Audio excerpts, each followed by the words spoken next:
All right, how's everybody doing this morning? All right, day 2 of Cisco Live.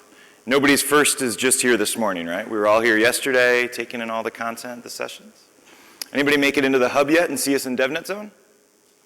Excellent. If you haven't been through there yet, please stop by. We've got tons of great hands-on content demos going through. This morning, we're going to be talking about microservice application infrastructure and architecture for microservice apps.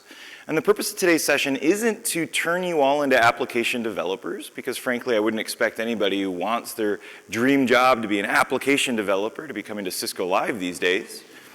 However, we're all building infrastructure platforms and managing infrastructure platforms on which our application developers at our organizations are building their microservice and their cloud-native applications. And so when we designed this session, it was specifically around initially helping the Cisco engineering field understand the change in application architectures that were driving the demands of our customers to build out, so we could understand and better help explain why infrastructure was changing, why applications were changing. So that's what we're going to talk about today. And as I finish that sentence, I realize I have yet to introduce myself, so let me do that now. My name is Hank Preston. I'm one of our principal engineers and advocates and engineers in DevNet. And typically in my day job, I talk about network automation and programmability and something I like to call net DevOps, which is taking the DevOps principles from microservice applications and those types of pieces and applying that to network infrastructure that's there. We'll see a bit of that today, but primarily we're going to be talking about how architectures for applications have evolved over the time. Now, if you have questions during the session today, it's a small room. Feel free to raise your hand. We'll have plenty of time to tackle them as we go through. But after the session, if you want to have other questions or continue the dialogue, feel free to join the WebEx Teams space. You can find the button inside of the Cisco Events app.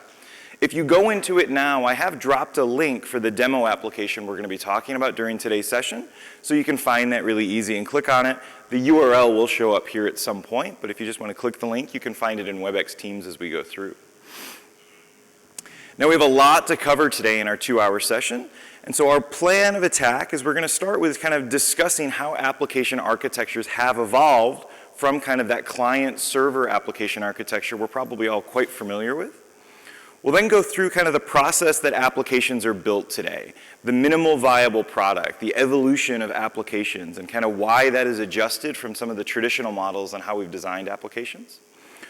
We'll walk through a day in the life of a developer, kind of the tools that they use, how they spend their day, how they operate, kind of what it feels like to be a developer using some of those experiences that they can go through on it. And then after we've gone through it, we're going to talk about some of the pieces and the building blocks that make up a microservice application today. Because microservice applications are made up of the code that the developers write that make your application for your businesses unique, but then a whole lot of supporting objects and open source packages and concepts that help support those applications and make sure that they're reliable and resilient. Then we're going to move into the development process and see how continuous integration and CI/CD have changed and evolved how application goes from a developer's laptop to the real world and deployed to these cloud platforms that are out there in a fast and very efficient process. And finally, we're going to end by looking at the actual infrastructure stack that it takes to support these new modern applications, kind of bring it back to the infrastructure side and answer some key questions about why infrastructure has had to evolve along with the microservice applications as they've gone through. Now, why have we joined today? And why are we all here bright and early at 8:30 in the morning on a Wednesday at Cisco Live? And it's because applications and the role of applications inside of our organizations have fundamentally changed over the last several years. It used to be that applications help support our businesses. We had HR applications, finance applications, manufacturing applications that helped us kind of build and support. But applications today define businesses, right? We've got the key obvious ones that are there, the Facebooks, the Google, where those businesses really are their applications. But even more traditional organizations and verticals and enterprises are starting to change the way that they look at how they deal with their customers. I have a customer of mine back in the Midwest in the US who is a traditional insurance company. I mean, that's what they've done. They've been around for years. But when you talk to their business leaders today, they will describe themselves as a technology company who just happens to sell insurance. But they're doing it through their applications, through the technology that they're embedding and how they do things so they can be more innovative and compelling to customers and pull them through. And so as applications are defining businesses, those applications are becoming more and more important to how we go through. And if we want to help support those applications, we have to understand the architectures and the demands that are changing and how those applications go through. And that's the goal of today's session, is to help understand these applications a bit better so that we can better support them with the infrastructure that's required. Now, I can't go through everything about modern applications in cloud native. 2 hours is a long time, but it's not quite that long. And so I settled down with 3 goals in mind, and we're going to return to these goals, these objectives at the end of the session. My hope is that at the end of the session, you'll be comfortable with these 3 bullet points. Can you describe what a microservice application is and how it compares and contrasts to the traditional client-server model? Do you know what the building blocks go into making up the microservice apps? Do you know what caching servers provide to an application developer and what problems they solve? Queuing systems, object storage, so that when you hear your application developers say they're using them, you know why they're using them. They all solve problems for the application developer and the application teams. And then finally, why these traditional infrastructure platforms that we've been building and we've perfected over the last several years, these x86 virtualized data centers, why they just aren't quite enough, and we have to build on top of those and provide additional capabilities for these modern apps. So those are our 3 objectives, and we will return at the end and see how well we've done across the day. Now, as I mentioned, we are going to be talking about an actual application. And so as we go through the journey of the developer and talk about those different building blocks, we're actually going to talk about them, how I, as an application developer, if I dare put on that hat, use those things to build an actual application. And the application is the My Hero demo application. It's a simple web application. It's a microservice app today, where you just go in and you can vote for your favorite superhero. It's live on the internet. The URL's here, and as I mentioned, it's also in the WebEx Teams room so that you don't have to frantically type it down.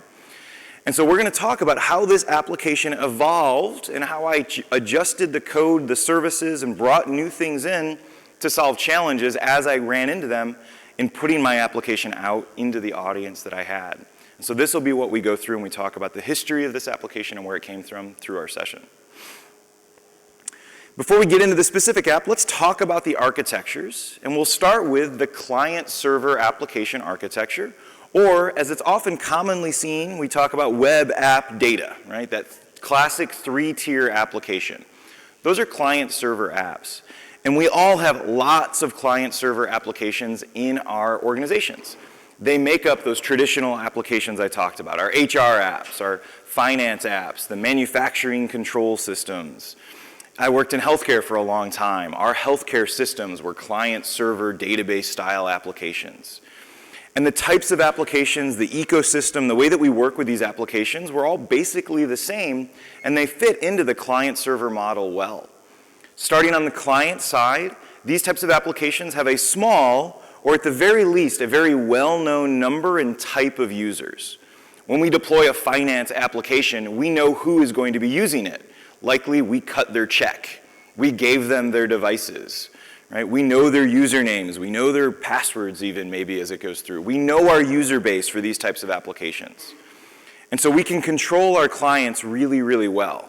They may not like it that the only way they can use their application is through their Windows 98 PC that we've still issued them, but that's all they have because we gave it to them. Like, we know our users really well. Our clients are well understood. When we get to the server tier, or the application, the business logic tier, these are characterized by application systems that are built with a small number of very complex components. And so what that means in these types of typical applications, maybe we have 3 or 4 servers that we would consider the app servers. They run all the business logic. Oftentimes, there's a couple of virtual machines that are out there running dozens of Java processes that are taking requests from the clients, be they thick clients or web clients, processing that logic, munging it around, checking business rules, going through all of that validation, right? Small number of servers, but there's lots of things going on those servers. And the reason the architecture is designed that way and has been evolved that way is these applications don't change that much. Right, a typical in-house application, maybe we update it once, twice a year, right? And we have to operate those applications throughout the year. And we have a small number of team that are tasked with operating and analyzing those systems. And so it's beneficial if we only have a few number of virtual machines or servers that have to be treated really well, right? This is that whole pets versus cattle thing. These are our pets, right? We know these servers really well. We check on them every day, we log in, we check the logs, we keep an eye on them. And when the time comes that we have to update these applications, we don't want to have to update 100 servers, right? We only want to have to touch maybe a dozen servers at the most, but there might be a lot we have to do on them. Lots of Java applications, lots of things that have to go, but it's okay because we don't do it often and we're given large maintenance windows that we can go, right? We plan for months in advance. Everybody knows we're in a maintenance window. We take the application down, we update the servers, we test it, we verify it, we push it back out. We do it all again in 9 months or 12 months. It's just how these applications are managed. Coming out of the application or the server tier, we get to the data tier or the database tier. Now these applications are characterized by at the back end a single transactional database, a transactional data source. These are our typical Oracle databases or Microsoft SQL servers or MySQL or Postgres, big databases. And like our application servers, right, we treat our databases well. We know what's going on. We've got DBAs tasked to monitor them. We do transaction shipping and clustering to make sure that that single database is good wherever it goes. This is how we treat these applications. The applications that fit into this model fit into it really well. And again, these are typically our back office, our traditional apps, the ones that kind of run our business, cut payroll checks, make sure that the manufacturing floor goes through. And they continue to fit this model really quite well. But there's this new breed of applications coming into our organization. These are those applications that don't work, the users aren't our users, these are the users outside, our customers, where we're trying to get our customers excited. And the characteristics of those apps are different. And so the client-server model didn't fit it really well. And so application developers started to think, well, what do we have to do differently? And things started to come out of the application development space. Leaders in this space started to come up with ideas and publish them for folks to go through. And so we have things like the 12-factor application. Has anybody heard of the 12-factor app? Right? 12factor.net. If you haven't gone through it yet, I highly encourage every infrastructure person to read the 12 factors. They're not long, but I can almost guarantee that every application developer in your organization has read through the 12 factors, have considered that as they figured out how they're going to design your next generation of cloud-native and microservice apps to define your business. And what the 12 factors are is it's like a thesis of what it takes to build a solid, modern, cloud-native application. It's 12 principles of how you design your code, how you break up your code and your data, the right way to handle secrets and all of the passwords and the pieces that go through. Now, the 12 factors are not perfect. They are not the end-all, be-all. It's not the 10 commandments of applications that every application has to be written that way. But they are pretty good. And there's some good reasons to go through them. And so you will wow every one of your application developers or your business leaders if you become familiar with the 12 factors and then start to look at your internal applications and ask your developers about how their new applications fit into the 12 factors. Or if you notice something that your application developers have done that don't seem to align, ask the question, hey, why did you make the decision? Not because it was a bad decision, but likely there was a decision made, a conscious decision made to figure out how to adjust the application piece to go through. And you'll open up conversational doors with your application teams that are very different and get a chance to kind of talk to them and learn more about how the applications are built. Conway's Law. Conway's Law has been around for a while, and it states that your application architectures will look and feel exactly like your organizational HR structure, how you build your teams. And so if your application teams are defined and set up where all of the front end, the web developers work together, all the middleware guys all work together, all the database guys work together, lo and behold, your applications will be web app data. That's just how they come out because that's what Conway's Law says. So with that in mind, we're starting to see organizations mix up the teams, break down those silos between web, app, and data, and build teams made up of a couple of web guys, a couple of app guys, and a DBA, tackling these new challenges for the applications to go in. And so Conway's Law is being used to completely change internal structures in organizations. And then nobody wants to be the first, have to solve problems the first time. And so visionaries like Werner Vogel, Amazon Cloud CTO, they listen when he talks about what it takes to build a modern application. Amazon knows a thing or two about building a highly scalable cloud app. And he's always sharing what he's learned from his use, what he's learned from talking with customers. And your application developers are listening at events like AWS reInvent and all of these, learning from other people that are out there. And so through all of this, right, the microservice application cloud native apps have been going around for a while now. The architecture's become mature, and it looks a bit like this. And at first glance, you might be saying, Hank, that doesn't look that different than the client-server architecture we just went through. And I drew the slide on purpose that way because it helps us understand why the differences at each layer have happened. We'll start with clients again. In a traditional application, a business application, we know our users, we know where they're coming from. We gave them their computer. With these modern applications, our users are our customers. They're outside our walls. We have no idea what type of device they have. Likely they don't have the Windows 98 PC that our HR people have. They might have a modern PC. Maybe they're coming from a smartphone or a tablet. Google just released a new tablet device or Pixel, right? They're coming from there today. Tomorrow they're going to come from the latest iPad as it goes in.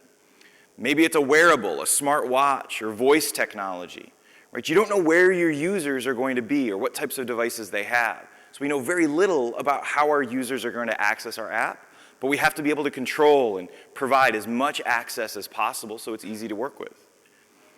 And then our number of users.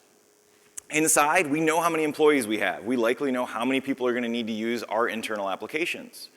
But when you build an external application and you release it to the wild, right, you might start out with 10 or 100 users and feel pretty good about that. And so you're okay at your 100 user mark. But one day, one of those 100 users becomes an Ashton Kutcher or a Kardashian, somebody with millions of followers on Twitter or Instagram, and they happen to be feeling pretty good about your app that day, and they send a tweet or an Instagram picture about how it saved them time. Right? You've got a travel application, it saved them time booking, or they were able to get around some problem, and all of their followers run to the App Store to download your application.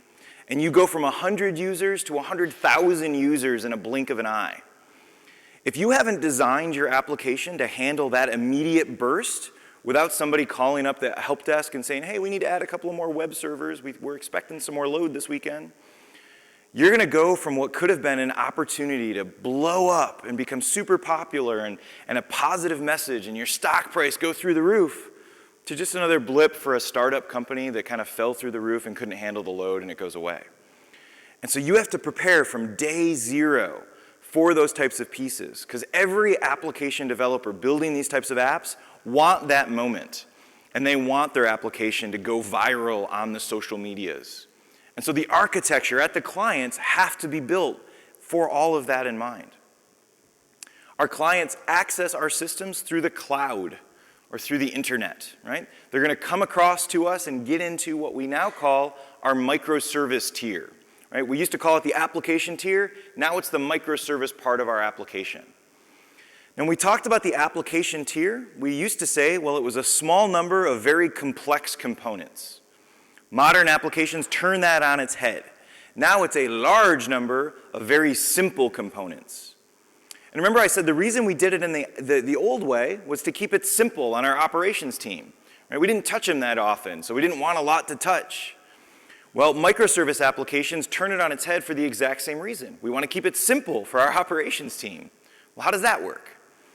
Microservice applications, cloud-native applications, don't get updated once a year or once a half. They get updated maybe once a week. And what we have is we have all of these small teams working on atomic parts of our application. You have one team that works solely on the UI interface. You have another team that works on the logging part. You have somebody that works on the requests and the suggestion engine. And each one of those parts is a microservice. And traditionally, they may have run as a Java process on one big VM, along with dozens of other Java processes. Well, if the request and the suggestion team wants to push an update out because they think they can bring more traffic in, well, they can't take down all of the other services for the application. Right? Nobody would allow that to happen. And so we have to decouple every part of the application from each other and treat it as an atomic unit, as a microservice.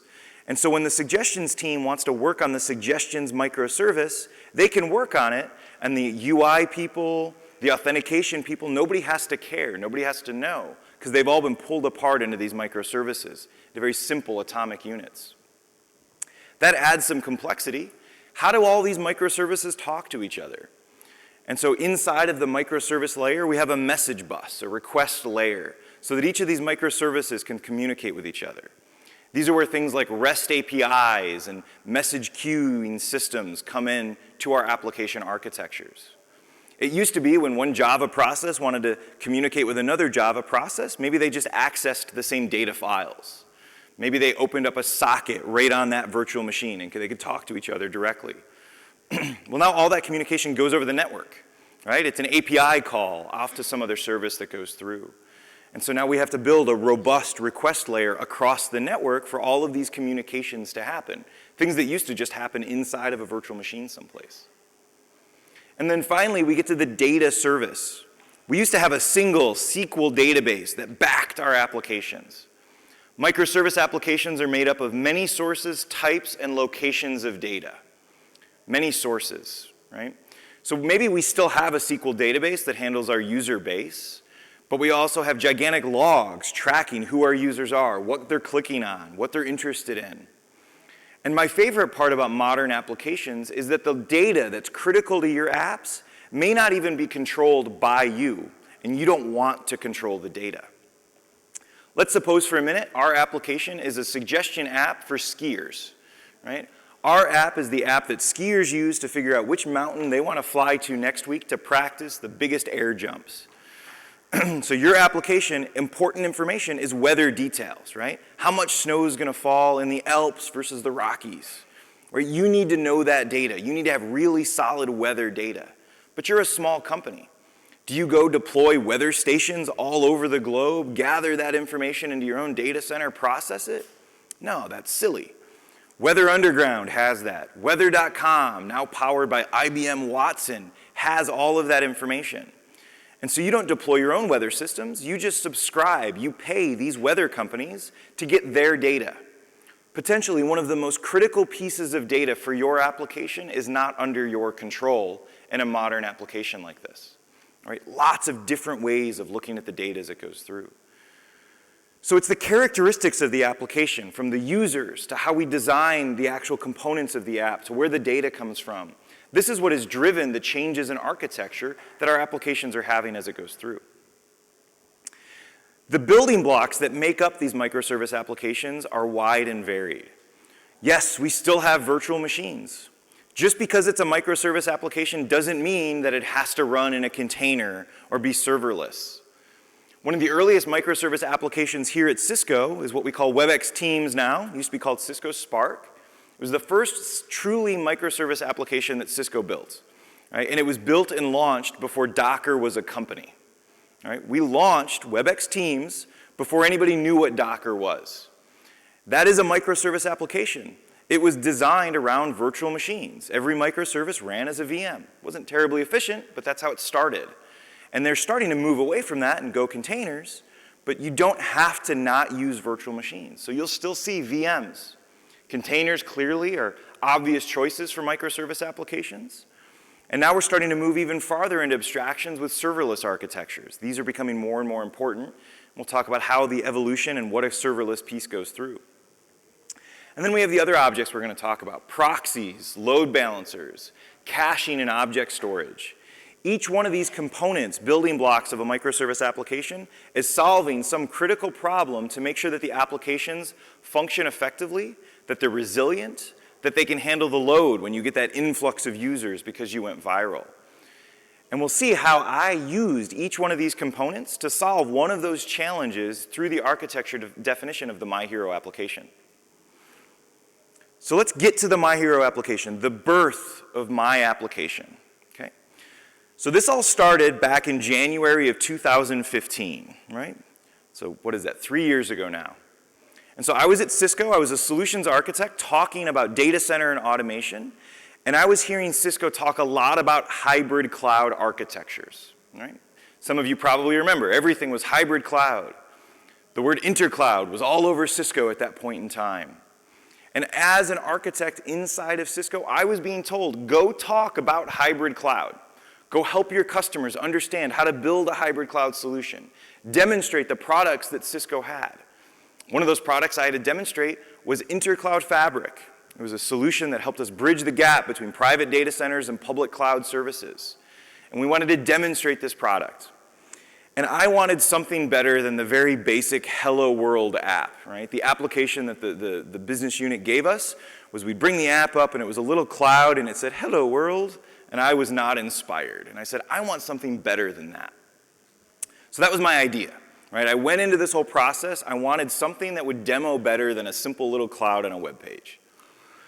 And that brings us to the MVP concept, minimal viable product. It's kind of defined by Eric Ries. He's a big name in application development and agile circles. And the MVP turns on its head the way that we used to design new applications. It used to be you'd have a great idea for an application, you'd go secure some funding, you'd go sit in a dark hole someplace for a couple of years, you'd build your entire application in complete secrecy, and then when it was all done, you would launch it to the world, and everybody would be happy and they would throw money at you. Right? That's how it used to work. Fortunately, it doesn't work like that anymore. We have all of these cases where people try that, they come out to the world and nobody cares about their application. And all that money and time went for waste. And so the MVP says, let's do it differently. Let's figure out if there's actually a market for our idea. So let's spend the least amount of time, resources, and money just building a proof of concept for our application and put it out there and see if people actually like it. Then if they do, now we know we'll invest money, we'll go to venture capitalists, we'll get some funding, we'll do it right. So that's the MVP idea. The MVP for my application, the My Hero application MVP, this is what the UI looked like, very basic. And it was designed specifically around giving me something I could demonstrate, the Intercloud Fabric product from Cisco. If you go looking on the world of solutions for Intercloud Fabric today, you will not find it. But at the time, it was something we were talking a bunch about. And that's where the MVP application came from. The original architecture for My Hero was built around what was important at the time. It was a web app data application. It was very much a client-server model that we talked about. It ran on virtual machines. Each tier of that had some code. I spun up a virtual machine. That VM was the web server. Spun up another virtual machine. That VM was the app server. And then we had the data server. And while it was deployable to the cloud, it was not cloud native or microservice or DevOpsy in the slightest. It was like every one of your traditional nightmare applications, right? It was heavy lifting, it was hard to install, but it met my need.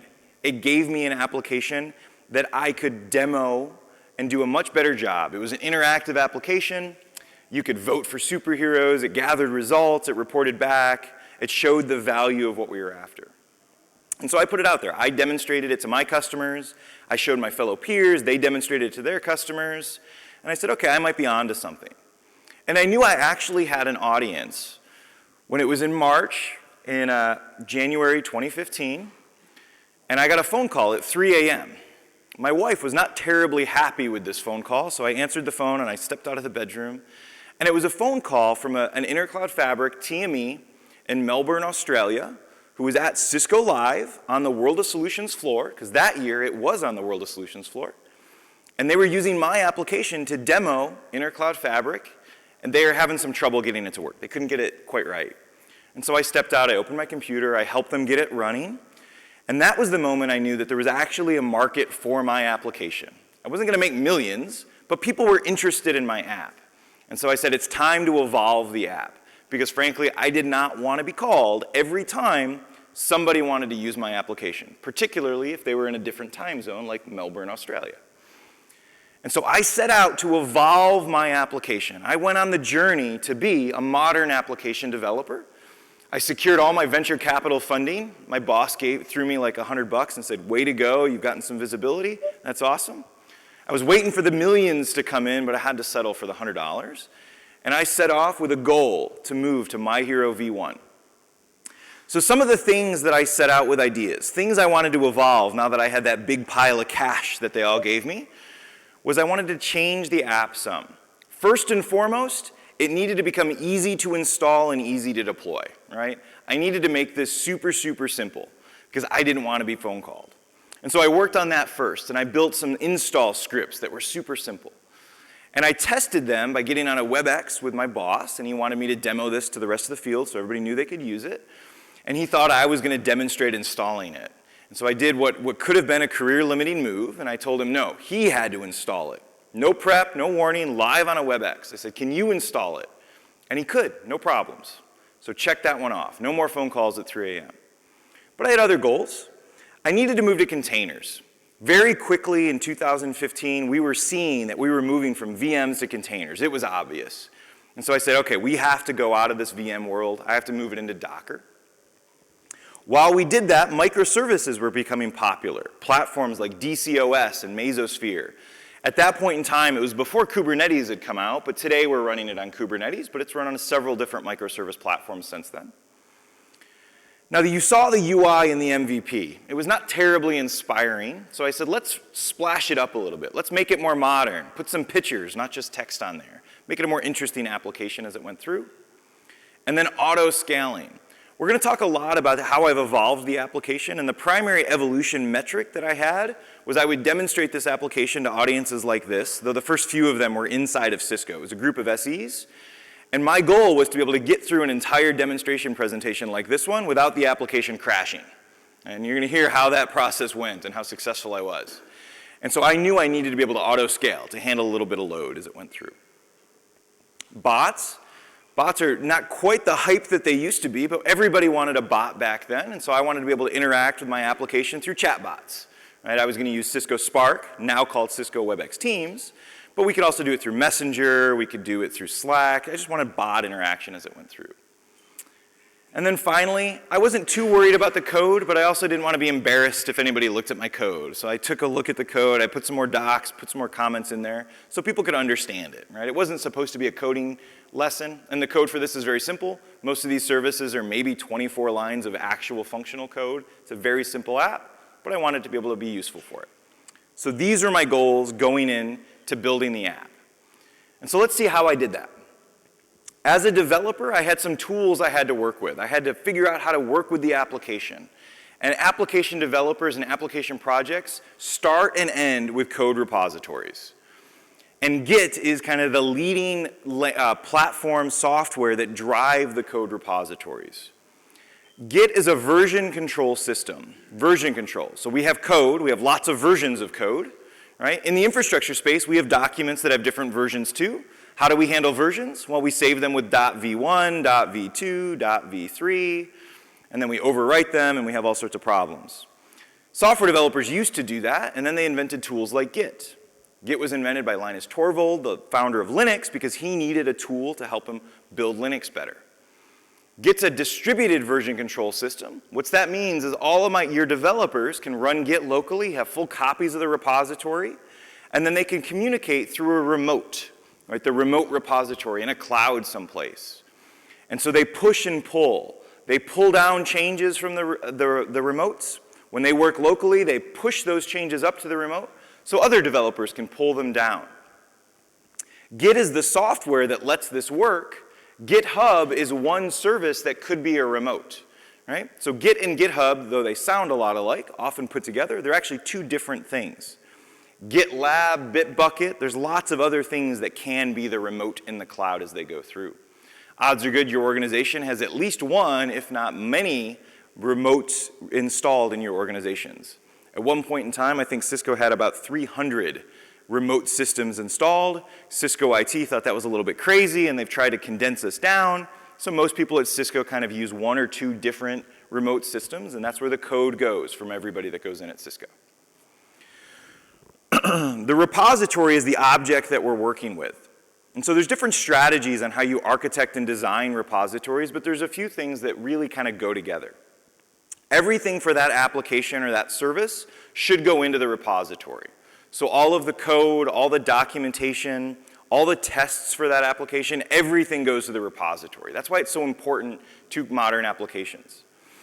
Now, a single application is often made up of lots of services. That's why we call them microservices. So your one app might have dozens, or really large apps could have hundreds of microservices that make them up. Now, I made a decision with My Hero that every single service would be a different repo. And so we'll see when I get into a demo here in a minute that I've got about 11 repos that are involved in the My Hero application. Other organizations say, you know what, the application will be one repo, and then inside that will be folders and structures for services. Everybody's got their own opinion. Nobody's right or wrong. They just make a decision. I went with one repo per service for My Hero. The next big step I took after getting the repositories done correctly was the containerization. And so the container concept for application developers wrap up the application and all of its dependencies in a package that can be easily portable and run. And so let's discuss what that really means for a bit. Let's say your application is a Python application. Anybody do any Python coding?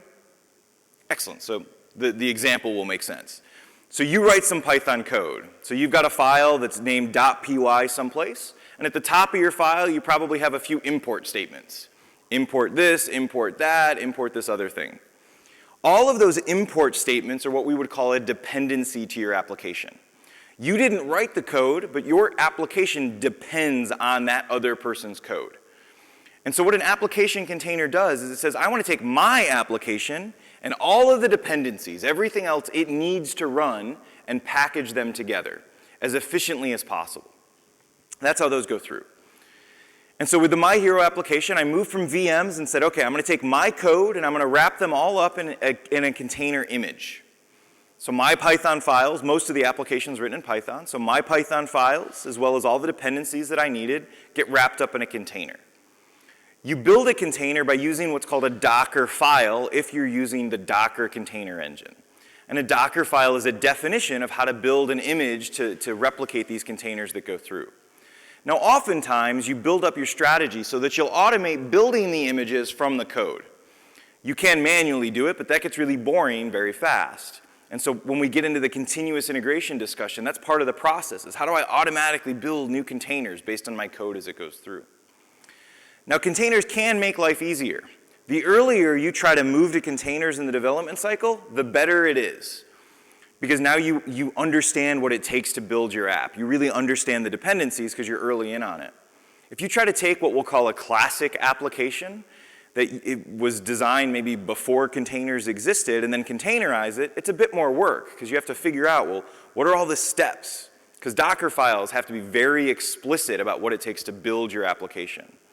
And so some of the container images for things like MySQL are very complex Docker files because they were built before containers were in mind. Now, a basic Docker file looks like this. Every line in the Docker file makes up what's called a layer. And so a Docker image is it's like a layered cake. It starts at the base with a foundation, and then there's stuff added on top of it. And we add a new layer with every line that's in here. I find a graphical image makes this a little bit simpler than just looking at the Docker file, so we'll switch over here. So let's say you're building a web application, right? You're going to run your web application on Nginx. It's an open source web server that's out there. Now, I've installed Nginx before. Yum install Nginx, and then I go through some online documentation, figure out how to configure it, get it done. I don't want to have to do that in the Docker world, so I go and I source from the base Nginx container that's provided by the Nginx people, right? They know their app, they know what it takes to build and secure and make a really solid Nginx server, so I don't have to figure it out myself. I can borrow from other people.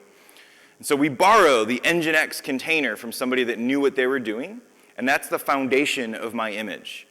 And then my Docker file starts to put layers on top. The first layer, maybe I label it. This new image is going to be owned by me. I'm the maintainer. If you have problems with the image, come talk to me. That's a layer in my image. On top of that, this is a web application. So this is going to serve out on port 80. That's another layer in the image. All the dependencies get added. All of those libraries, all those Python things get put into the image as another layer. It goes into the cake as it goes through. Then I add my code, right? I put my code into the image as it goes through. And then finally, we run the application. So these are the layers to my image, and I have my completely built image that goes through. The order that these layers go in is very important for the application team. Because if we think about it, what's going to change as my application evolves the most often? It's going to be my code. By putting my code near the top of the stack, when I have to rebuild the image, all I have to do is throw away those top 2 layers, put them back in, and I can very quickly spin a new image. If my code was down on top of the base, every time I changed my code, I'd have to throw the entire image away and start over. And so a lot of thought goes in by packaging engineers on the proper way to build these Docker images to make them as efficient as possible as they go through. Now, a quick sidebar about kind of how application environments work.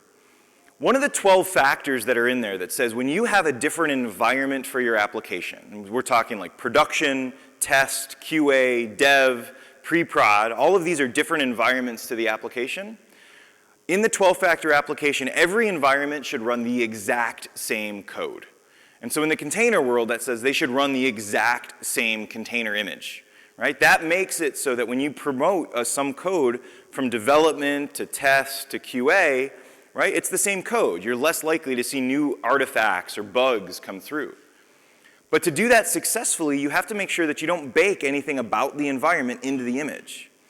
The most common one that seems to go through is IP addresses, right? I think we've all been there. We bake an IP address, or an application guy bakes an IP address into some INI file for the application, and now it's impossible to change that IP address. If we bake IP addresses into our containers, right, now that container can only be used in that environment. And so we get around that in modern applications through a lot of different ways, but a common one is something called environment variables. Every modern application or every modern operating system supports environment variables. If you ever sit down at your laptop and you can look at the path is an environment variable. There's probably an environment variable called home that identifies your home directory where your files are. And you can create environment variables on the fly. And so in modern applications, what we do is all of those things like IP addresses, secrets, things that are unique about that environment get created as environment variables. And what your code does is it simply says, go read the environment variable for this piece of information and pull it in. And so the code can be the same no matter what environment you're in, it just grabs different pieces. And that's a strategy we use so that we can use the exact same images no matter what environment we're in. The development environment is the set of tools and experience that the developer wants to use to do their job. And this ranges from whether they're a Mac, a Linux, a Windows guy, what IDE they want to use, the type of chair they sit in, or if they're kind of moved on to the modern time and use a stand-up desk, like all of this goes into the development environment. And the goal of modern application teams is to make the developers as customizable. Let them choose what their development environment is as much as possible, as long as they're kind of abiding by the requirements so that when they check their code in, it kind of meets those pieces. And there are lots of tools that have been designed and developed to allow development environments to work easier. One of those tools is called Vagrant. Vagrant is an open source tool developed by a company called HashiCorp.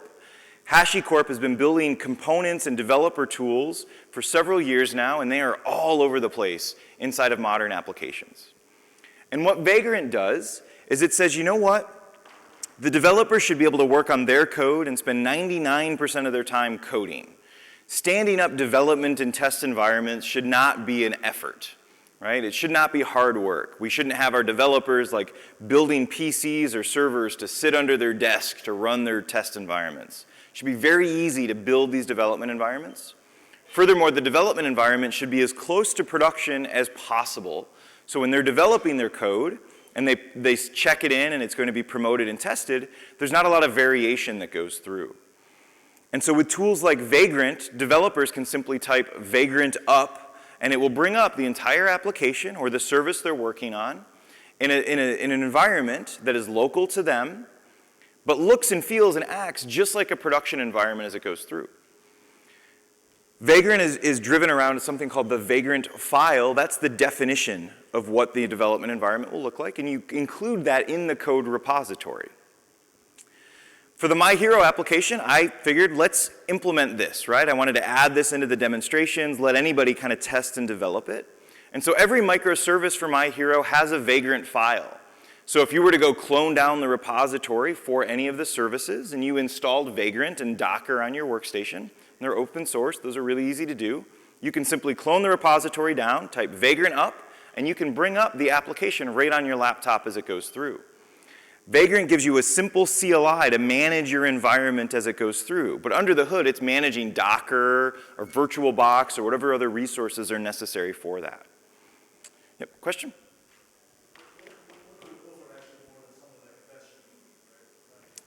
I didn't quite catch that. What could it offer actually in a tool more than something like a bash script? Right? So I could certainly do this with a bash script. Yep. So the question was, what does Vagrant give us that's better than just a bash script, right? You're right, you could do it with a bash script, but I can guarantee the bash script that it would take, and I'll show you a Vagrant file in a minute, is going to be quite complicated and it's going to be custom for every one of these. With tools like Vagrant, they build a framework that makes it very simple and repeatable, and so that it's not just the guy that wrote the bash script that understands it. Really anybody can look at them and they can go, and you don't have to spend your time designing a bash script, right? You can focus again on your code. And the whole idea behind these developer environment tools is so that developers can work just on their code as they go through. But again, you could do all of these things, and I think originally developers did that. And probably Mitchell Hashimoto, who started HashiCorp, probably wrote a bash script and he was using it, and all of his peers said, I want to do that too. And that bash script was his MVP, and then it turned into Vagrant, right? That's probably how a lot of these tools happened as it went through.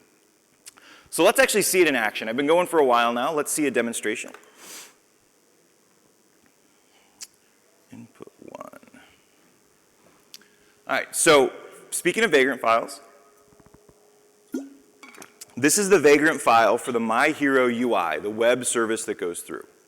And so Vagrant is a Ruby application. It eventually evolved from Bash to Ruby. And I'm not a Ruby developer, but I don't need to be a Ruby developer to use this. 90% of this Vagrant file actually came out of a template. I didn't have to design this. I didn't have to know exactly what it went. But you can find these examples that go through. But you can see in here it says the provider. So what is going to provide this development environment? Well, that's Docker. So I've got Docker on my laptop it'll go through. I tell it the build directory. So the idea behind a Docker image is someplace there's a Docker file. The build directory says, where do I find the Docker file? The dot just means the local directory. So the same directory I'm in, go look there for a Docker file. I'm going to run this locally on my workstation. This one is a web interface, and so the web interface is going to run on port 80. That's the right one. But I might have other things using port 80 on my laptop, and so Docker lets me map that to a different local port. We can see it's going to map it to port 15080. And then those environment variables I mentioned. The code, the image that's being used here is going to be the same image that would run in production or anyplace else. But I need to specify where the other services are, what the address is, what the secrets are. So those are all done as environment variables that will be injected by Vagrant directly in as it goes through. The Docker files here, very simple. So as I said, I did not figure out how to install Nginx. I just borrowed it from the Nginx people. From Nginx, we'll go out to Docker Hub, or whatever your registry is, and go retrieve that image and use that as the starting point. And then the simple pieces that build the container. If I switch over here, I've got 3 different terminal windows. They're all my laptop. It's just 3. The top one is the data tier. The middle one here is the application tier. The bottom will be UI. They're simply, I'm just in different directories on my laptop. If I do a Vagrant global status, what you'll see is I already have the data is up and working. Vagrant's got some weird things. It's an open source tool. It says preparing. It always seems to say preparing, but it's up and functioning. The application one is also up and functioning as they go through. And so let's say I was developing and working on the application tier. It's running locally on my laptop, so I can test the APIs. I could do a curl-h for headers, give it the key of dev app. That key was one of the environment variables that was set. And then say localhost. It's running on my laptop. I know this one runs on port 15001. And say options. And then I can get the options back. So I'm testing that the API works. Maybe I was working on the options resource, make sure it's still functional before I ever roll it up to the piece. Now, if I was working on the UI, I wanted the entire application to be functioning. Down here in the UI, I can simply do that, Vagrant up, And this will read the Vagrant file in and say, okay, what do I have to do? Well, go find the Docker file, and you can see it there building the image. So it's already built it. It's very quick. And then it starts the container. If I rerun the Vagrant global status, we'll see that I now have a third one running, the My Hero UI. We knew in the Vagrant file that that's running on port 15080. So if I open up here, localhost 15080, there's the application. The entire application is running right on my laptop, and I can interact with this. There's also all sorts of developer tools built into things like our browsers. So this is using Chrome. Chrome has something called developer tools. And so I've now activated developer tools. It's just built into Chrome. And so now if I wanted to make sure this application was functional and would look good on a mobile device, I can drop this list down. You guys probably can't see in the back, but iPhone X, or I can pick any of the typical phones and say, well, what does this look like on an iPad? All right, that looks okay. What if they rotate the screen? Right, I can check and see and make sure my app will look good. Right, developers get these tools that go through. I can also look here. I've got the network tab open. So modern applications run as web apps. This entire application, this service is written in JavaScript. And so when I place a vote here for Spider-Man, I can actually watch in the background all the API calls as a developer going through. And it's going through and checking the results as they come in now. If I come back to the terminal, I can actually come through here and say, okay, Docker logs -F to follow My Hero app. So look at the logs from the application service running here. And now I can watch as pieces go through. And so you'll see live feeds here as the web application, the UI, is checking and updating results, making sure that they're in sync. Developers today can do all of this right from their laptop. This means that I can work from the office, my home, Starbucks, a plane. I don't need to have that big server under my desk anymore. Very portable work environments. That's what the development environment is so important for. When I'm done working on this application, I can say, okay, Vagrant destroy, and it'll go through and say, okay, I'm going to go ahead and tear down that entire development environment. It does want confirmation to make sure that I actually wanted to destroy it, and it will stop the container, it'll delete everything that was done, clean everything up, and it'll go away. Very easy to work as a developer with these tools. Now, as I said, all of the code for this is stored in different repositories. So here's my GitHub piece, and I just searched for My Hero. I have 11 repositories that are relevant to this one. And so let's see, we've got the data services here. We can see the Spark. This is the WebEx Teams bot. Ernst, we're going to talk about more of these as we go through. But all the code is published there. All the issues that we've had, all the changes to the application has gone through, are all published as part of the code as they go in. All right. So we've talked about kind of the initial state. Yep, question? It's a silly question. So I'll let you terminal a lot. Which one is it? Oh, iTerm is what I use on my laptop. Yep. Mm-hmm. All right. So that was the first phase of what I had to go after, right? I had my application functioning. It was pretty good. I'd evolved it a little bit. At this point in time, I hadn't built the new UI yet. It was still the old UI, but I had containerized it. I'd done a little bit of work. I'd cleaned it up a bit. And I said, okay, I'm going to go ahead and start demoing this a little bit more. And I went out and I did a demonstration at something we call at Cisco called an SEVT. It's an SE virtual team. It's where we get together a couple of times a year. We talk to each other. We share best practices. We learn upcoming things from the product teams. And I did a presentation about what I'd been doing and learning in this space. And I put up a public URL and I said, everybody, try out my application. I was super proud, right? And my application lasted that first time in that demonstration an entire 4 seconds before it crashed. 4 seconds. I was brokenhearted. I was like, really? I put all this effort in? Works fantastic. I've used it a bunch. I'd asked my buddies to test it, no problems. I was in a room with like 40 people, 4 seconds. I was like, what the heck happened? And this started me down the journey of microservices and understanding what it took to build a modern application. So I got back from that SEVT and I started thinking. I'm like, okay, why did it crash? And it didn't take me long to figure it out. It's a very simple application, right? Not a lot of code, not a lot of stuff that went into it. And when I had 40 people try to hit the web page at the same time, I had one web server. Couldn't handle it. So I said, I know how I fix this. I fixed it before. We do it with load balancing, right? I just need more web servers. Give me more web servers, I can solve my problem. And so we're going to talk a bit about load balancing and reverse proxy servers. This took me a while to figure out what the difference was. So I went to my favorite source of information, Wikipedia, And I got the definitions for what a load balancer was. And I said, okay, I kind of get that. We distribute workloads across multiple computing resources. Then I went to the reverse proxies page. All right, it's a server that grabs stuff on behalf of clients. For the life of me, I couldn't figure out what that meant. I called up a bunch of people. I tried to figure it out. I spent a lot of time trying to understand what the difference between these were. And I came up with my own definitions that I think are okay. So load balancing is a very simple service that takes in requests and then distributes them across a bunch of things. Like, it's what we intuitively think of with load balancers. I get a request for something on port 80. I'm going to just hand it off to all of the things that serve that piece. Reverse proxies come in when we get other stuff as well as simple load balancing. Security offloads, encryption, right? SSL, application and acceleration enhancements. Those tend to be what we think of when we start to talk about reverse proxies. What's interesting, though, is very rarely do you find pure load balancers anymore. Like, most things always will give you these other. Like, you won't find an application delivery controller or a load balancer that doesn't do some of the reverse proxy pieces. So in general, those are the same things as they go in. In the microservice space, the requirements in this area for load balancing and reverse proxies are a bit different. Right? I imagine every one of your enterprises has something deployed that you would call your load balancer. Probably says maybe F5 on it, A10, Citrix, right? You've got something that's your load balancer. And when somebody deploys another web server or goes up, they open up a ticket, somebody on the network team, right, picks up the ticket, they go in, they add a new real server, they make some tweaks to it, right? That's how we manage load balancers today. Well, that doesn't work in the microservice space. Remember the discussion about how our clients and the number of clients happen inside of a microservice app?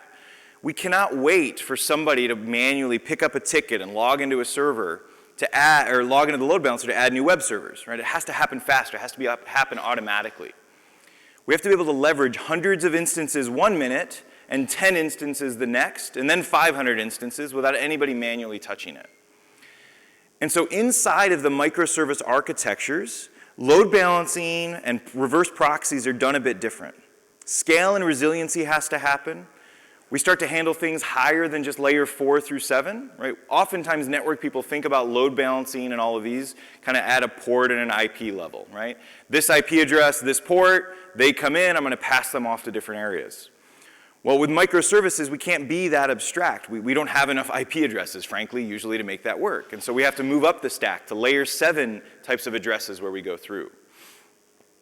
What we find with tools like Trafic, which is an open source load balancer reverse proxy for microservice applications, is they sit at the edge of your private environment, your microservice environment, in front of the internet.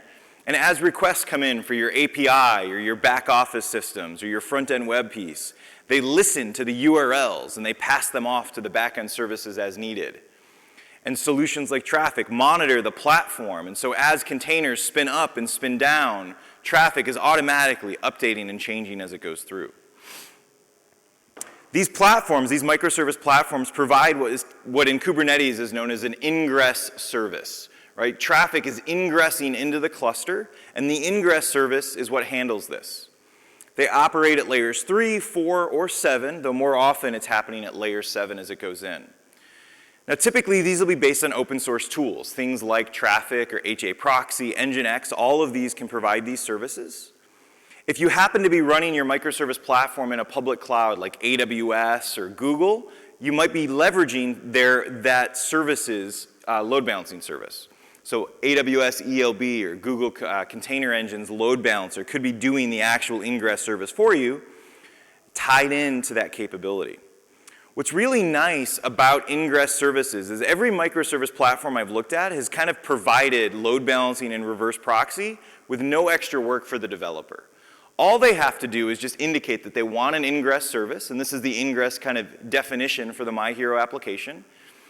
And the platform will automatically do this scaling for you, right? It'll say, okay, every time we spin up a new container for the UI, we'll just put it into the pool as it goes through. And so this was the first and the easiest thing that I could add to the MyHero application. And the architecture started to change. Right? At the base, I still had a single data. Right? Data stores tend to be the hard piece to scale, so I've got a single data store. But by moving to containers and microservices now, I could spin up hundreds of application API tiers, dozens of UI and web servers, and load balancing automatically happened for me. So I made this change to the application. It wasn't even hard. Fairly quickly, I was back in front of my fellow SEs, super proud of myself, doing another demo. I've got load balancing. I prepared. I think for this demo, I actually spun up like 50 web servers, 50 app servers. I don't know how many I needed, but I'm like, surely that'll be enough. And remember, the first time I did the demo, I lasted 4 seconds. Second time I did the demo, I lasted 7 seconds. I was like, what happened? I couldn't put any more web servers out there. So I went through the presentation. We all had a good laugh. I knew all these people. They crashed my app. It started to become this challenge because we knew we were going to get to it eventually. So I did the presentation. I went back and I looked at it. And I'm like, what happened? What broke? Well, it's probably pretty obvious, right? I've got one data layer. Right? I still have one. No matter how many web servers I put out there, no matter how many application or API servers I put out there, every time someone hits the application, every request had to hit that same data server. And so that's what was crashing.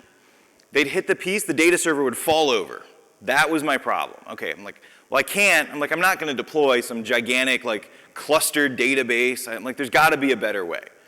And so I started to look at how application developers solve these problems, and I ran across a concept called message queuing, message queues.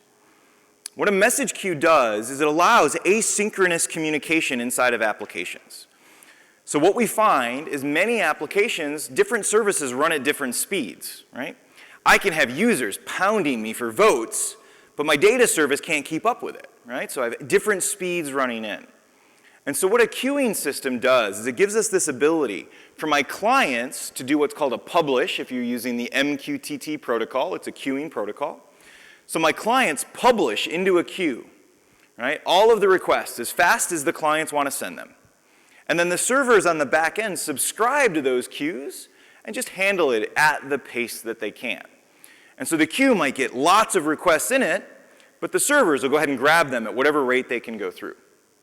And so I said, okay, this sounds like what I need, right? My votes are coming in faster than I can process them. So I said, let's put in some queuing capabilities.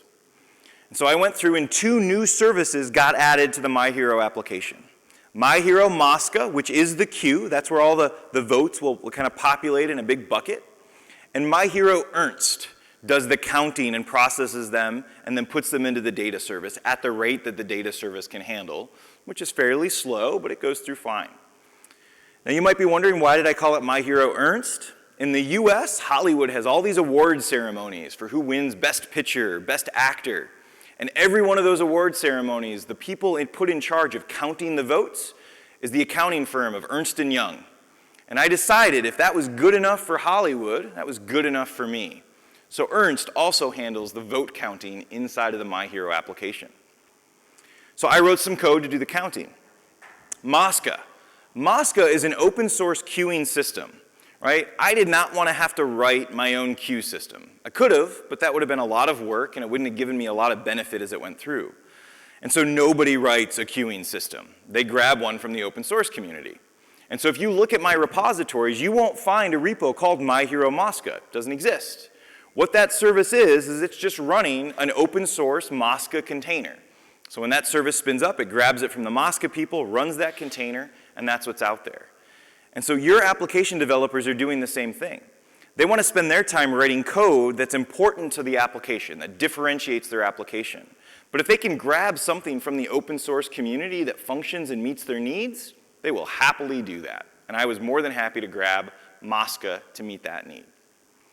So it took me a little while to learn a bit about this, figure it out, deploy it. But I eventually did get it working, and I was back in front of my SEs. I'm like, all right, I got it done. I can handle your votes, throw them at me.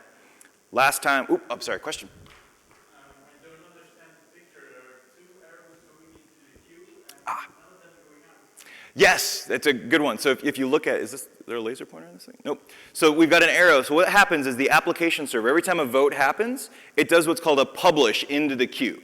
So it sends it into the queue. The queue just holds on to it.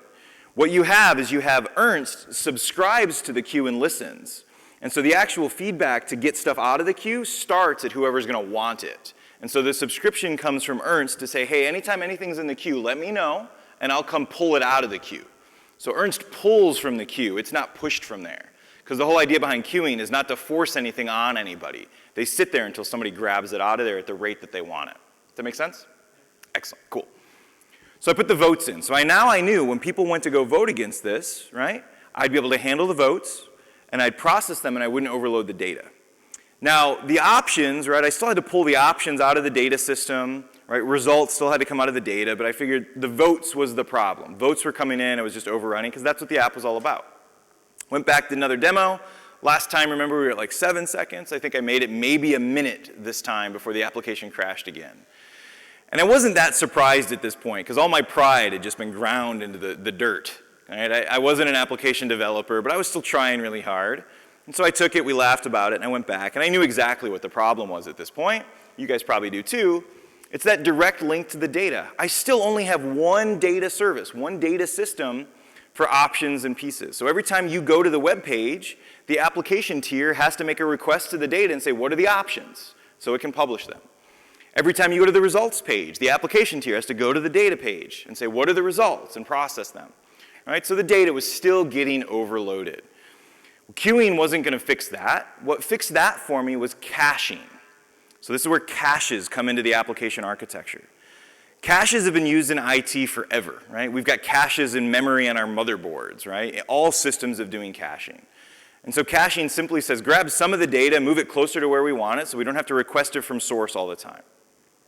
In an application, caching kind of handles and goes after a couple of characteristics about how apps work. Oftentimes, our data doesn't change. Lots of data does not change often or ever, right? So we can cache that data. If it's not going to change a lot, why go ask for it, a new information, if it's never going to change? Also, sometimes older data is okay, right? Nobody really cares if the data is 2 minutes old, 5 minutes old, or in some applications, nobody cares if it's just a few milliseconds old, but that's enough to kind of speed things up.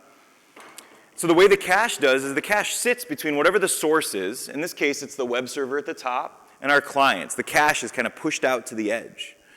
Right? An example I often give with this is every time you have to update your iPhone, if you're an Apple person, right, you don't get that iPhone application upgrade from Apple. Right? It's pushed out to Akamai servers, caching servers all over the globe, and you're just pulling it from there. Right? Those are mechanisms of caching. So for my hero, I said, okay, we've got options and I've got results. Right? Options rarely change. Why am I asking the data server every time I need an option? Let's cache that. And I decided I'll cache that every 5 minutes. Right? I wasn't going to go crazy. 5 minutes. The application servers will ask for it and then hold on to it for 5 minutes. And then once the 5 minutes are up, it'll go ask and make sure that they haven't changed. Results, I didn't want to go 5 minutes because I knew when I was doing demos, people were going to be interested to see who was winning. And so I said 1 minute old, right? Check for results every minute. Recalculate what they are. And so what this effectively does is when you look at the API calls under the hood from the API, the app tier, it'll tell you. The date is when you made the request. The data timestamp is when that data was generated and has been held on. So you can know the age of the data as it goes through.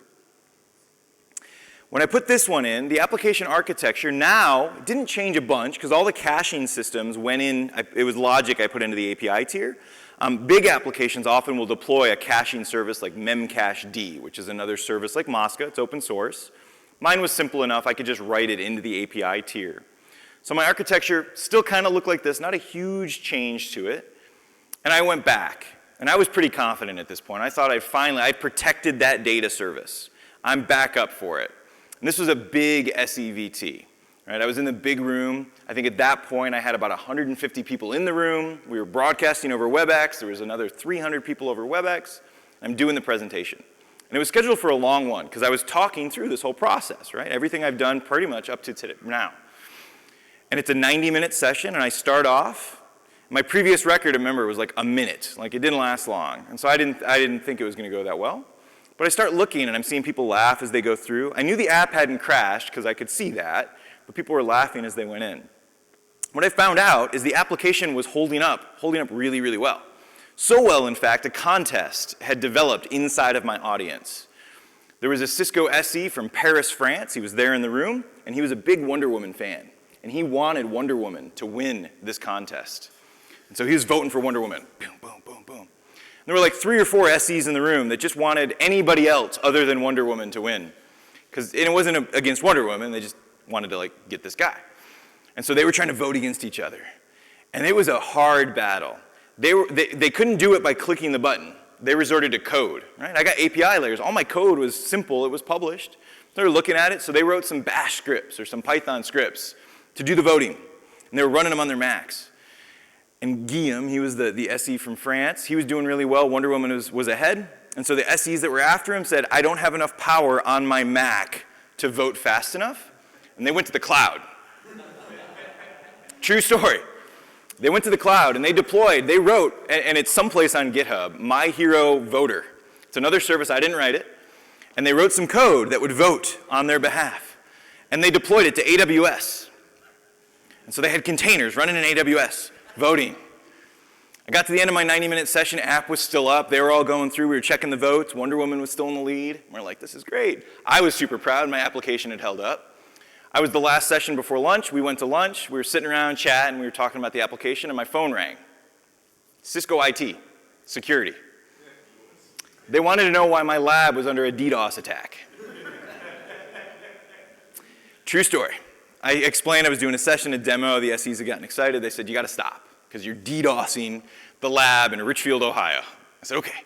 So I run around, all the guys, say, turn your bots off. My lab's about to get shut down. So they turned them off, and it was fine. We finished lunch, and I went up, and we checked, and I was happy. I was actually happy for Guillaume. Wonder Woman won. So I went and checked, and I said, okay, how many votes came through? Keeping in mind, we had all these things going through. Wonder Woman had 439,254 votes. She won. The other ones had less than those. My application put up under that with millions of transactions coming through. I never did anything to the data service. It was still a single container going through. And you may be thinking that that data service started life as maybe a MySQL application. I'll let you know. It's a text file. To this day, it is still a text file. Every time a vote comes in, it simply just appends a new line to the end of a text file. That text file was gigantic. But my application, as poor as it was, with just putting in some of these microservice principles, was able to withstand all of that and keep up with it and go through. I was proud of it, and to this day, I still haven't touched the data service. It's still just a text file that's out there. But a little bit of caching, a little bit of queuing was enough to protect those. The load balancers were important. I put them in first because they were the easiest thing to do, but if I hadn't have put those in, eventually I would have needed them. But all of these components to the architecture is what allowed my app to go. Your application developers are running through these same types of problems and challenges and solving them in similar ways. Caching to make sure that they're not overloading systems that don't need it. Queuing systems so that they can go asynchronous. Load balancing clearly is needed. We've known that for years, but they need a load balancing service that can elastically expand along with what they have. Now there's one more microservice building block we're going to talk about. It's object storage, which is a critical part of most modern applications today. What an object storage is it's a storage mechanism that deals with objects rather than files or blocks. And so when you access data out of an object storage, you don't say, hey, go to this disk, this sector, this file. Like, you're not dealing with like SCSI. You're saying, hey, here's the name of an object. And oftentimes it's a REST API address. Like, give me this object. Objects are things like pictures or images, video files, even static text files that go through. Object storage is characterized by a few things. They are accessed almost exclusively in applications through REST APIs. They're highly scalable, and they're super duper cheap. Right? An object storage system doesn't typically run off the back end of like an EMC SAN or NetApp array with gigantic SSDs running at 15,000 RPMs with spinning tin. These are commodity disks, high capacity, low cost, big rack servers just populated with as many disks as possible, super cheap. And we've all seen the impact that object storage has had because of this low cost in our own daily life. My personal email address is a Gmail address. When I signed up for it, we were all very impressed. Google was willing to give us for free, like what, 1 or 2 gigs of mail. Very quickly, it went up from there. Now they don't even care. Right? I think they keep your stuff forever. You can say delete, Google keeps it around anyway, because storage is so darn cheap now. Same thing has happened in services like Dropbox and Box. Right? The cost of storage has just gone down because it's using these. Now, object storage systems are not right for everything. You would never run a database off of an object storage because how we transaction to it, even take out the disk, how poorly the disks perform. HTTP is the mechanism that you access object storage. HTTP is built as a protocol to transfer over the web little itty-bitty text files, right? The amount of data that goes through is way small compared to the overhead that HTTP has. Not a big deal for the web or when you're trying to grab a picture to show on a web page, but if you're trying to do like database queries at iSCSI speed, you're never going to get that over object storage. So it's not right for everything, but for lots of parts of our applications, and frankly, the bulky parts of our applications, all the pictures, the videos, it's a great solution. For the My Hero application, it's a future feature because frankly, I haven't had to put it in, but I know where it would fit in. Today, every UI container, right, every web container, embedded in it is every image of every superhero. I typically run 2 or 3 of these containers, not a huge deal, not a lot of overhead. But if this was a real production application, it would be a massive waste to have all of those images in every running container, right? It'd be a waste of space, it'd be a waste of all sorts of stuff. And so we would use object storage, and a bucket is typically what those little, where you put things are, called pictures. And all the pictures would go in, and every UI would say, hey, go get your pictures out of this bucket. I'm not going to store it locally. Static content like CSS files, JavaScript files. Frankly, in my application, I didn't write any of the CSS or JavaScript files. Those would be what we would call dependencies. Right? The CSS is Bootstrap files. Bootstrap's an open source framework for organizing your web pages, originally developed by Twitter. They're much better at web design than I am, so I used their framework. Angular.js is what I'm doing for all of the logic, right? I'm not that good of a web developer. I stole from other people. So all the JavaScript files, I could put that in a bucket and let those get pulled through and skinny down my container. That's how object storage would fit in. So let's look under the hood at how the My Hero application is working with these microservices in our second set of demos. Come on. Yep, there we go. All right. So, as I mentioned, the microservice platform that I'm running in, let me see if the page is still running. Yep, there we go. Oh, no, I need my password again.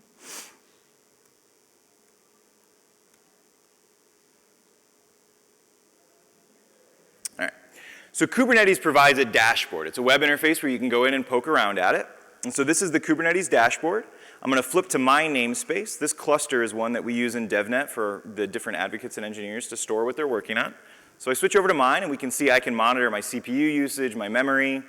I can look at the deployments that are there. So actually in this list, we don't see the My Hero ones, but if I scroll over, we can see the My Hero deployments that are each of the services that are out there.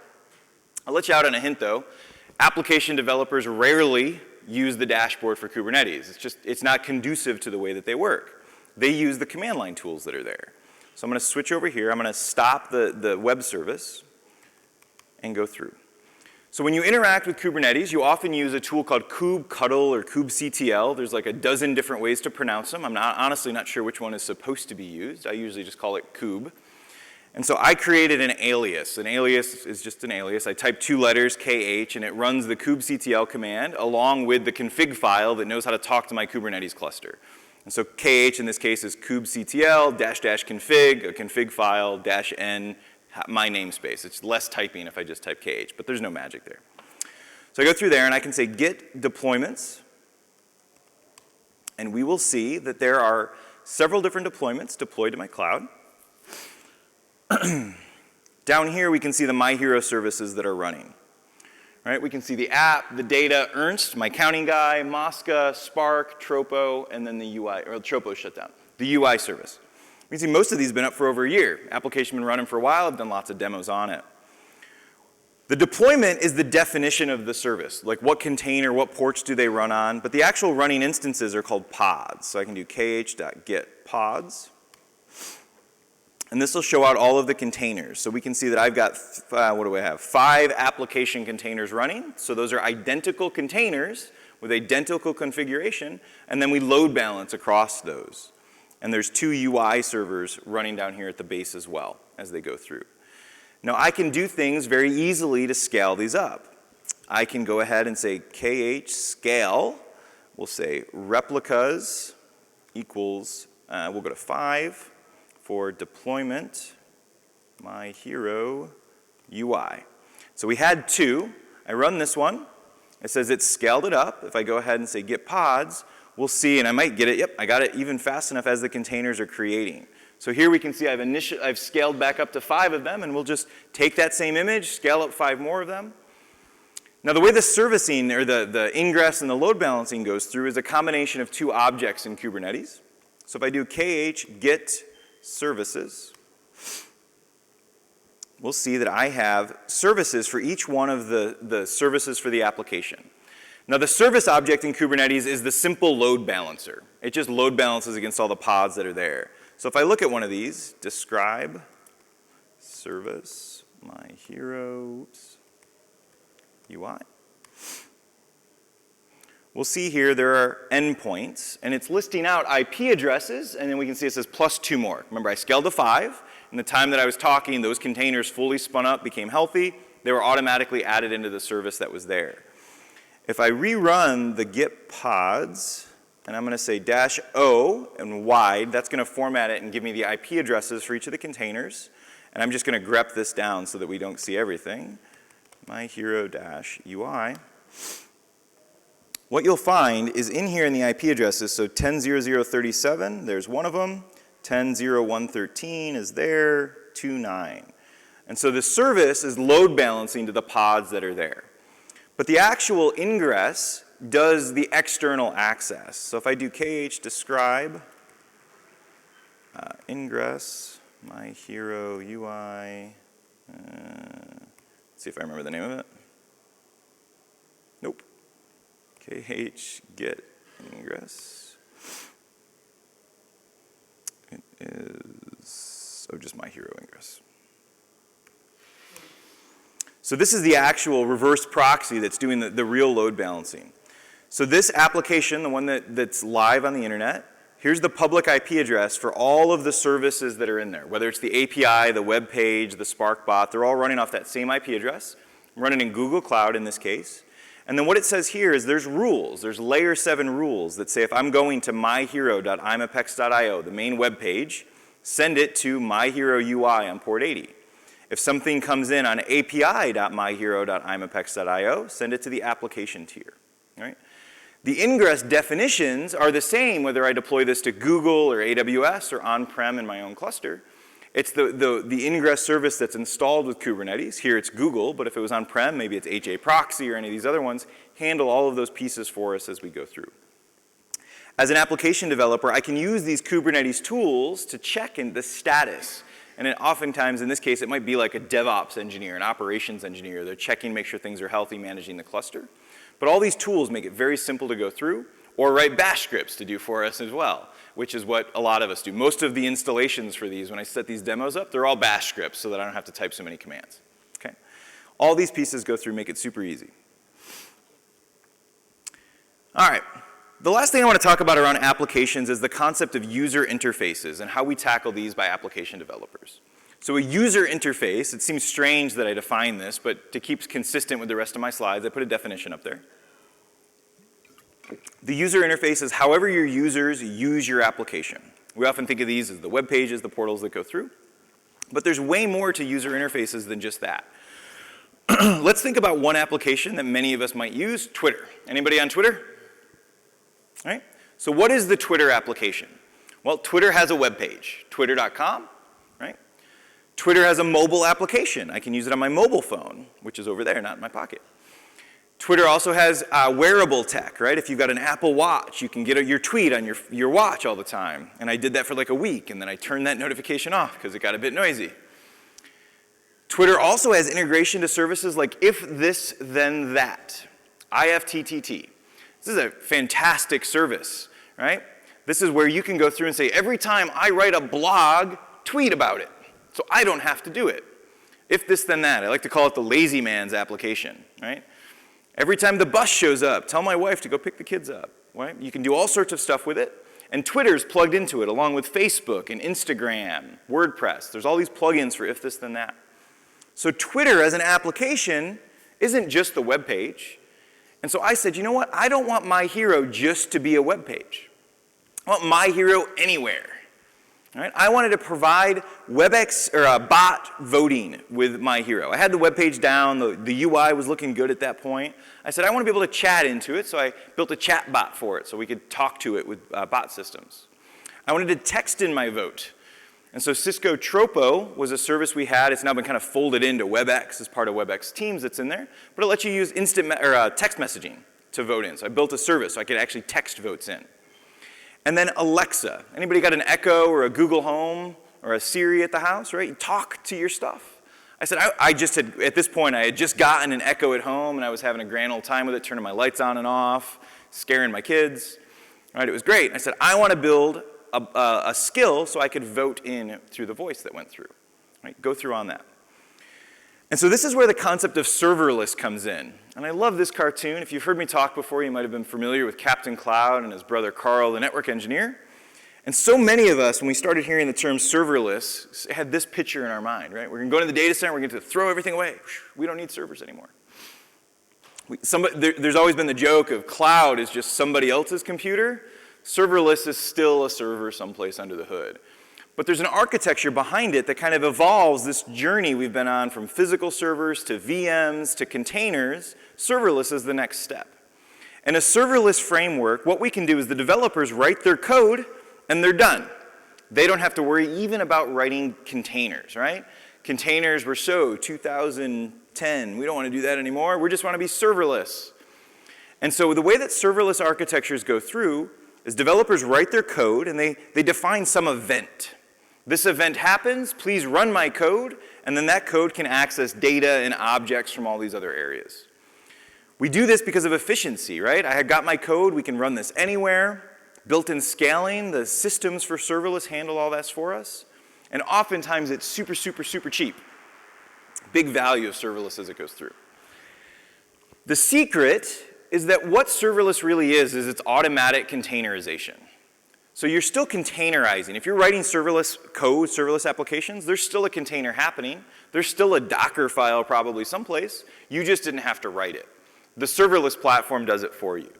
So if you deploy to AWS Lambda, you give them their code, or you give them your code, and you say, this is Python code. And it says every time it's going to run it, it's running it, spinning up a container for Python, running your code, and then killing the container. It's handling all that for you on the back end. Now there's different frameworks for doing serverless.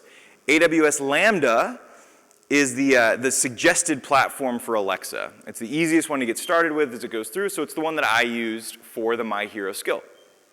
I could take the Python code that I'd used everywhere else and basically copy and paste it in and just make a couple of tweaks so that it worked effectively as it went through. I didn't have to package in the container myself. There were some new challenges when I started working with Lambda. I got into Alexa skill building in the very early days. I had one of the first 50 skills in the skill store. I got a cool t-shirt out of it. If you have any kids and they're practicing their math facts, you can go use Math Dog. It's just a math quiz. It was one of the ones that got in. Lots of fun. My son loves it. But so I got in early, and Lambda was really interesting in the early days. It was very rough. The developer experience was actually quite poor. It's come a long way since then. This screenshot is from one of the early days as it went through. But it gave us the way to write the code as it went in. So the final architecture, the architecture for the My Hero application today looks like this. At the base, it's what we've done already. But now that I had all of the base foundation in place, I could take advantage of that API layer and start to offer new user experiences. I could offer bot experiences through services like WebEx Teams, using services like Tropo or the other ones that are out there. We can do text messaging. And then I can use AWS Alexa and Echo devices to talk my votes in. And so let's see how some of those pieces go inside of our demo here for our application. So by now, some of you may have gone over to the application, but it's myhero.imapex.io. So this is the production application. And by production, I mean it just happens to never get shut down. And it sits up in the cloud. And I can see the votes that are there, and I can place a vote. We'll vote for Captain Cloud. Gamora has a commanding lead currently in the votes going through. And we can see as it goes in. So this is the same app that's there. I can go over to WebEx Teams. Oops, where's my window? Where is my window? There it is. And I can, My Hero. Should be able to vote these in, so I can say, Options. I should be able to vote. Uh-oh. Oh, no, that's the old bot. Hold on. Let me do it this way. There's been a couple iterations of the bot. I think that's the old one. We'll have it send me a message so it'll go to the top of my window. There. Yeah, see, 2 of them. This is the demo I wanted. Options. So the options are coming through. So now I can interact with it as it goes through on there. And so I could place a vote. I could say vote. We'll give Captain Cloud another one. And go through. So thanks for your vote for Captain Cloud. And we also have the Alexa piece. And so if you build skills, right, Alexa in AWS, they've got a console and I can actually test it. And so the My Hero skill is not in the skill store. You won't find it. I just keep it for demos that are in there, which is why this says development and not live. But I should go through and I should be able to go, open My Hero. Uh-oh, oh, I got to sign back in.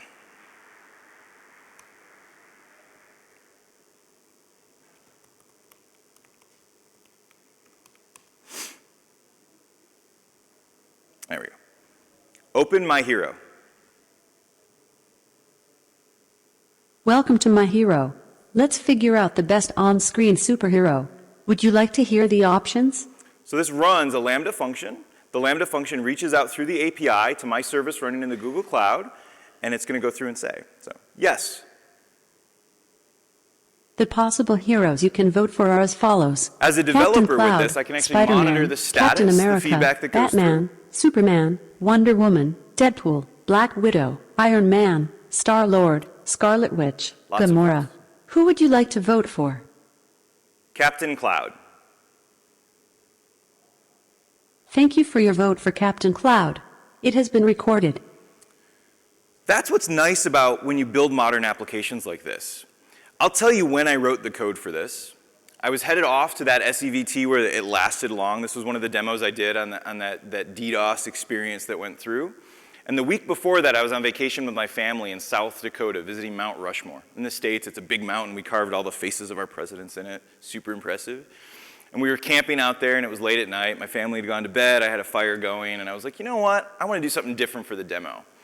And so in about 45 minutes that night, I took the code from the chat bot and reformatted it to use for Alexa. It was that simple for me to go through, and that's the type of experience that we have, the way that we can keep up with the different user experiences as they go. Lots of different capabilities to have at it. All right. So we tested our application, the development process. The way that applications go from code to actually produced and put out there for people to use have changed. Developers write code on their laptop, but there's lots of steps necessary before that's available to put out there on a web page someplace. After the developers do their code, the first step is what's called system integration. So all of your developers write their code independently. Most large application teams have got lots of developers. They commit all of their code together, and it's passed off to integration engineers. Integration engineers take all of the independent code, stitch it together, make a whole application, and then they run the tests to make sure that the application works the way that it's supposed to. That's the integration phase. Coming out of the integration phase, assuming the tests pass, because software is only promoted as long as all the tests pass, we know that. No software has ever gotten out if a test had failed. It moves on to the delivery engineers or the packaging engineers. Packaging engineers are responsible for taking the code and building artifacts. An artifact is just whatever your application is made out of. So in the container world, right, your image would be an artifact. That artifact is put in an artifact repository, a place to store artifacts. For Docker images, that would be a repository like Docker Hub, or maybe a private one that went through. If you're a mobile application developer, your artifact in your repository is something like Apple's App Store or Google Play. At Cisco, our artifacts sometimes are bin files that are representations of iOS or NXOS, and we put those up on CCO so you can download them. So packaging engineers, delivery engineers, do all of that packaging and get them put where they have to go. After it's been packaged and delivered, we get to the deployment phase, where operations engineers take the artifacts from wherever they've been put and configure and deploy them so people can use them.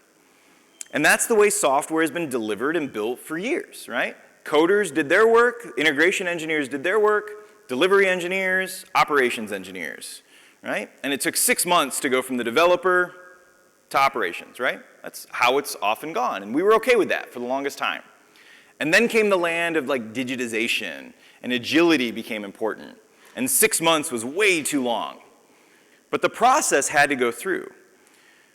And this is where continuous development concepts come in.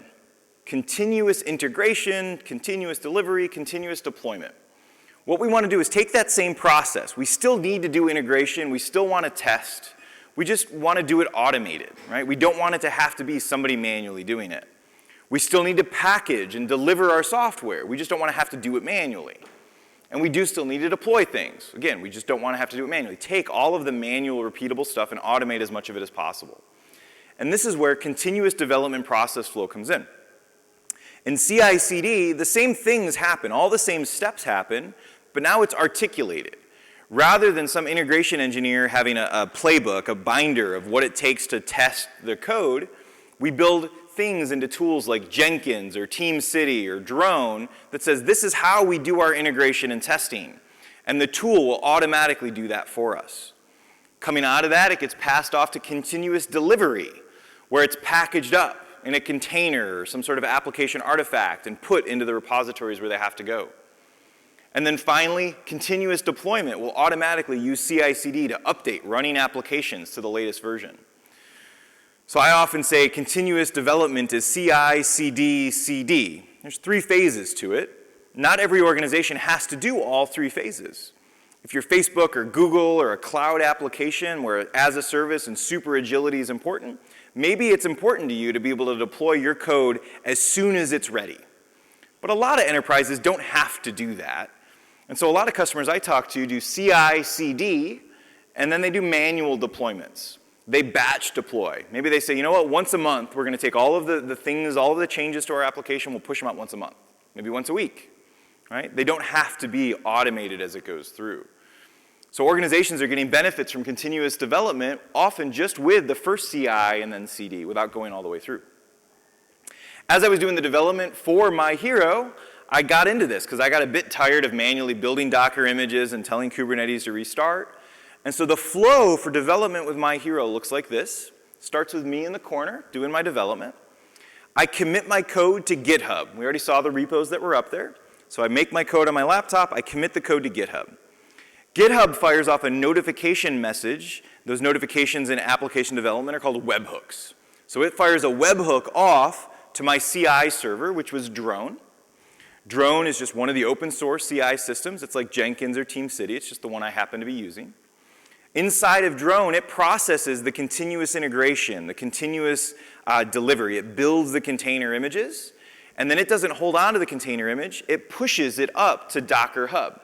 So if you go to hub.docker.com, you'll actually find the images for My Hero, for all the services are stored up on docker.com. Once it's been pushed to Docker, the Drone system then notifies Kubernetes, hey, go redeploy the app. There's been an update. Kubernetes pulls the updated image from Docker Hub and respins the application, makes sure it's healthy, and then releases it for functionality.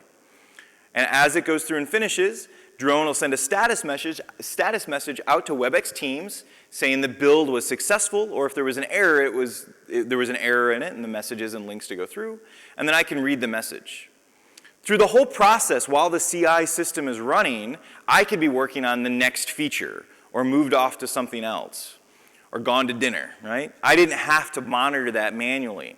And frankly, if the message comes in and says everything's okay, that's probably enough for me. And I'm done, and we've got the logs if we need them as it goes through. It's kind of how the development process is going to flow through this. So let's talk a bit and move from the application into the infrastructure itself. So we've spent about an hour and a half now talking about application development, architecture. Now, what does it take? What type of infrastructure does it take to run these? Now, it should be fairly obvious. We all know what it takes to run a cloud-native application. It takes a cloud, right? That's what we need. This is where cloud-native came from. So we had clouds, we built applications to run there. So you need a cloud. It could be a public cloud, lots of good use cases there, but lots of organizations are also sending out to build hybrid cloud strategies, or even just fully private cloud. And we all go into it knowing that we're going to build the unicorn of clouds. Every cloud strategy starts in their mind that they're going to build the perfect cloud. Their strategy will be perfect, it'll be strong, it'll be powerful, it'll awe and put inspiration into our developers' hearts, and they'll leave AWS forever and come back to our cloud. Now, if you've ever been involved in a cloud project like this, you've probably had some of my experience where you don't end up with a unicorn. You end up with a donkey corn. Not quite the same thing. And just like if you have a 6-year-old girl's birthday party and you roll in a donkey with a party hat on it, sprinkled with glitter, they're going to be a little bit disappointed. Your developers will be disappointed if you give them a donkey corn cloud. But most cloud projects seem to end up with donkey corns. And I've looked into them. I've actually been involved in way more of these than I'd like to admit. And the reason it happens is something I like to call the cloud gap. The cloud gap is a real thing and it exists, and you can see it there. At the base of our infrastructure teams, we're focused on infrastructure and operating systems, and our developers, our users, are focused on building their application, doing their coding. That's all they want to do. Now, the cloud gap isn't new. We've always had this space. The way we've bridged the cloud gap is through runbooks and brute force effort and time. Right? We deliver operating systems. We say, okay, here, go install your app. And some application analyst spends 3 weeks figuring out everything that they have to customize, make it right, install the app, talk to the developer, figure it out, and eventually the app gets installed on that system. And then it becomes a pet because nobody wants to touch it because we know that we would never be able to build it again. Right? That's how operations has worked. That was okay when we only did updates to applications once a year, twice a year. Today, when we're doing it so much faster, this cloud gap is threatening businesses all over the place. And it drove everybody to the public cloud, right? They needed to go there. But we're trying to fix that inside. And so we start to bridge the gap from both sides. Infrastructure and operations teams for years now have been going after installing cloud management and automation tools, right? All right, we'll give you the ability, a self-service catalog to request your infrastructure and operating systems. So we don't have to give it to you. You can hit a button. We'll give you your VM. Isn't that enough for you, Mr. Developer? This is the donkey corn stage. This is where it happens, and I've seen it time and time again. We deliver a cloud that is simply this, and we're not where the developers need. They need those other things. They need the stuff we've been talking about. They need the applications and middleware. They need the caching services, the big data engines, the queuing systems. They need all of these open source tools that they can consume. And applications don't run on VMs anymore. So they need container hosts, and they need container scheduling systems like Kubernetes or DCOS or Docker Swarm. They need something to run them that's in there. Somebody needs to build and own and operate this. The public cloud has been very successful because they offered all of that to developers, like as a package as it went in. But across the board, we're seeing organizations realize that public cloud doesn't solve all the needs, so we have to revisit this strategy. How can I deliver this in a hybrid fashion or a private fashion? So the question comes, who does those layers in the middle? Do the infrastructure or the architects and operators do it? Do the developers do it? I've seen lots of options for it. The most successful way I've seen is when we bring in a new section of IT, and I like to call them DevOps engineers. They bridge the cloud gap effectively and successfully. They take over cloud management and automation from the infrastructure operators and architects. They take over the delivery pipelines, and then they manage the pieces in the middle. The question that often comes is, Hank, where do I find a DevOps engineer? Do I grow them from the fertile soil of my burned out cloud, watered with the tears of the unicorn? I really wish that's where DevOps engineers came from, because that would be awesome. Because I could find them everywhere. There's burned out clouds all over the place. But it's not where they come from. DevOps engineers actually come from where we already are on the screen. I've seen lots of infrastructure people, architects, operators, get interested in things like open source tools and Kubernetes. So they start to move up and drift up and say, you know what, I'm going to handle some of that stuff. And I know a fair share of developers that came out of college and realized that they did not want to build Java applications, or they did not like working in CSS. But you know what? Docker's kind of cool. Managing Jenkins systems is kind of cool. So they drift down into DevOps engineers. So these DevOps engineering teams are made up of people from both sides, which gives them an ideal ability to bridge the cloud gap and be successful. I've said cloud several times. These are where the cloud terms go in. Infrastructure as a service is those 3 base layers. Platform as a service is when you start to build on top of it and offer elements of applications and delivery and container pieces and the system that goes through. What's really interesting about this types of infrastructure stacks is that you can break them apart. You can consume a commodity infrastructure as a service from a provider like AWS or Google or Software or anybody, and then you can build a custom platform as a service on top of it. DevNet ourselves actually did that. Our infrastructure as a service is a public cloud provider, and then we built a custom platform as a service to deliver what we needed for our application. I've seen it go the other way as well. I've seen organizations say, you know what, for one reason or another, we don't want to use a public cloud. Cost, security, unavailability, whatever the reason is. So they build a custom infrastructure as a service platform using different tools in their data center, but their developers are more than happy to use a commodity platform as a service like OpenShift. Cisco does that.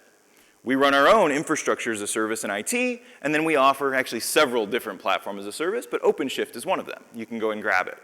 You can decouple these layers of platform and infrastructure as a service and deliver what your developers need very effectively. Now, there are some names up here as suggestions. It's certainly not all of them. Even this slide is not all of them.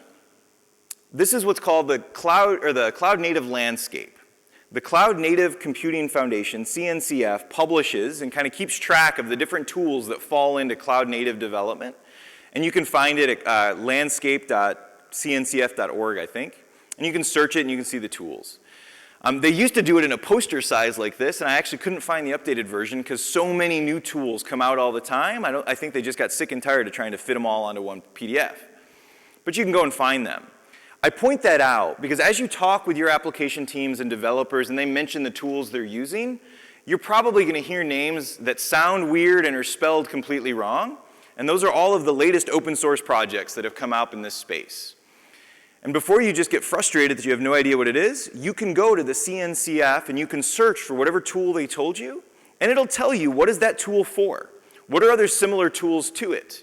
What problem is it solving for your organization? Right? So you can understand better what's going through. CNCF, or the Cloud Native Landscape, very valuable because you'll never keep up with every tool that's out there. They're just changing too fast as they go through. So in summary, right, we're coming to the end of this, and I'm actually doing great on time. I promised you we were going to return to the key learning objectives, right?